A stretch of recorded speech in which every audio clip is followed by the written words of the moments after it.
사실 우리 눈에 보이지 않는 곳에서 이 지구의 생태계를 지배하는 거대한 왕국이 있다는 사실 혹시 알고 계셨나요?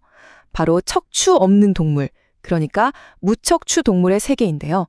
오늘 이 숨겨진 지배자들의 어마어마한 역사를 같이 한번 파헤쳐보겠습니다.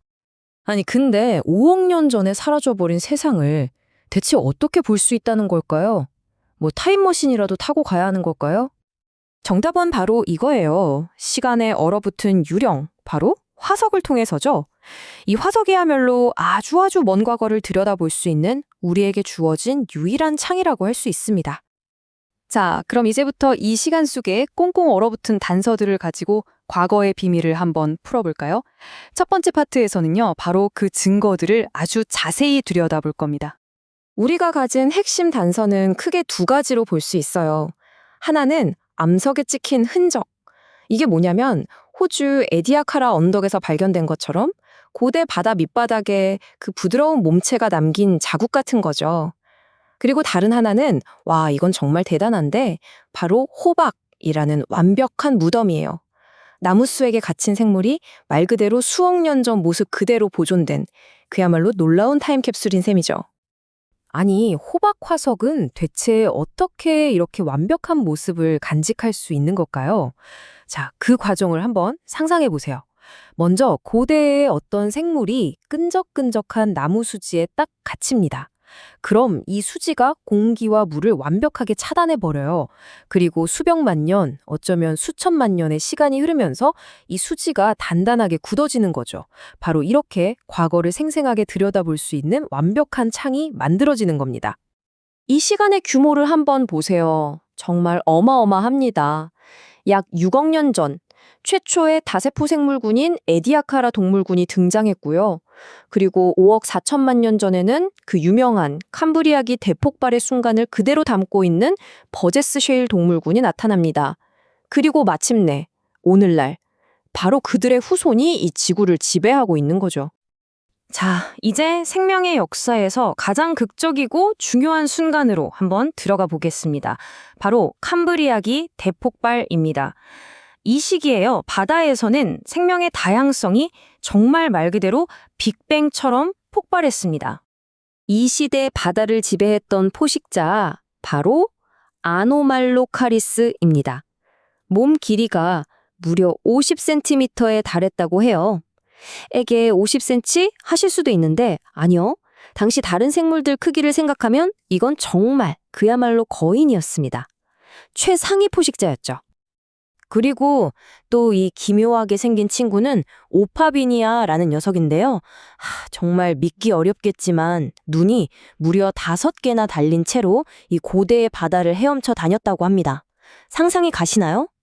온몸을 뾰족한 갑옷으로 둘러싼 위확시야들 빼놓을 수 없겠죠. 그런데 이 생물에 대해서 가장 놀라운 사실이 뭔지 아세요? 바로 오늘날 지구상에 살아있는 그 어떤 생물과도 연결고리를 찾을 수 없다는 점입니다. 그야말로 역사의 미스터리로 남아있는 거죠. 자, 여기서 이 문장이 정말 중요합니다. 이 시기 이후로 새로운 형태의 구조는 나타나지 않았고 기존의 형태들이 진화하고 다양해졌을 뿐이다. 이게 대체 무슨 뜻일까요? 쉽게 말해서 바로 오늘날 우리가 보는 모든 동물의 기본적인 몸 설계도, 그 청사딘이 이 폭발적인 시기에 전부 다 만들어졌다는 겁니다. 정말 놀랍지 않나요? 이렇게 바다에서 생명의 기본 틀이 잡힌 후에 무척추 동물들은 여기서 멈추지 않았습니다.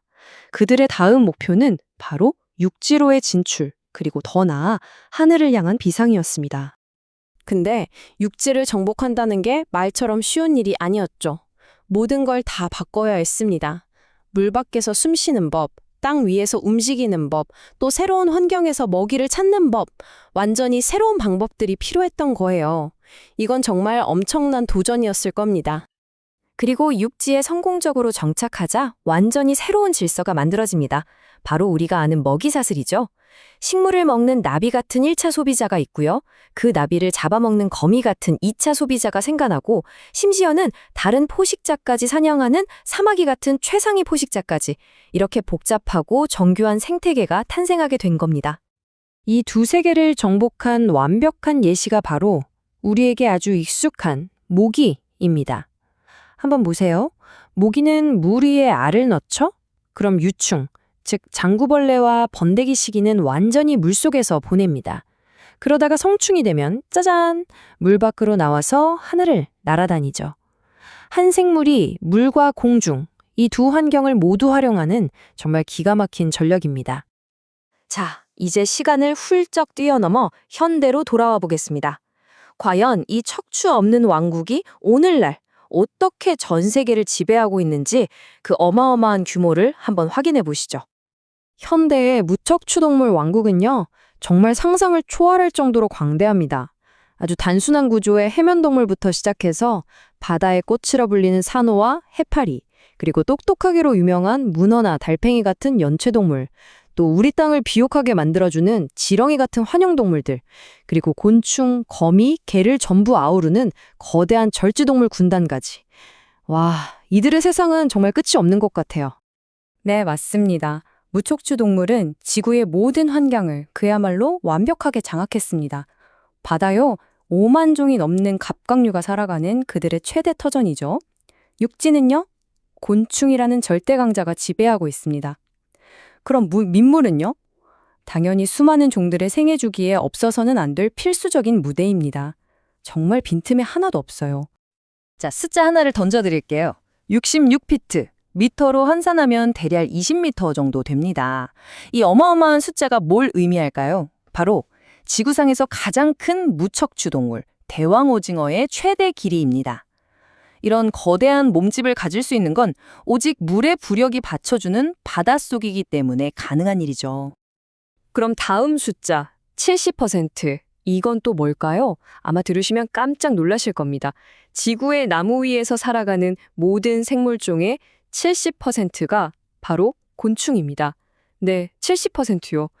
이건 뭐 육상 생태계는 사실상 곤충의 왕국이라고 말해도 과언이 아니죠. 그리고 그 곤충들 중에서도 왕 중에 왕을 꼽으라면 단연 딱정벌레입니다. 이 딱정벌레목은요, 동물계 전체를 통틀어서 가장 번성하고 가장 다양한 집단이에요.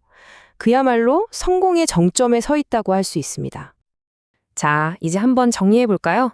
아주 먼 옛날 그 고대 바다에서 꿈틀거리던 부드러운 몸을 가진 최초의 생물에서 시작된 이 생명의 계보가 오늘날 지구의 모든 생태계를 형성하고 떠받치는 가장 중요한 기둥이 된 겁니다. 어떻게 보면 무척추 동물은 이 지구라는 행성의 생태계를 설계하고 건설한 엔지니어라고 할 수 있습니다. 그래서 마지막으로 이런 질문을 던지면서 마무리하고 싶네요. 만약에 그들이 없었다면 지금 우리가 발딛고 서 있는 이 세계가 과연 존재할 수 있었을까요? 한번 생각해 볼 문제죠.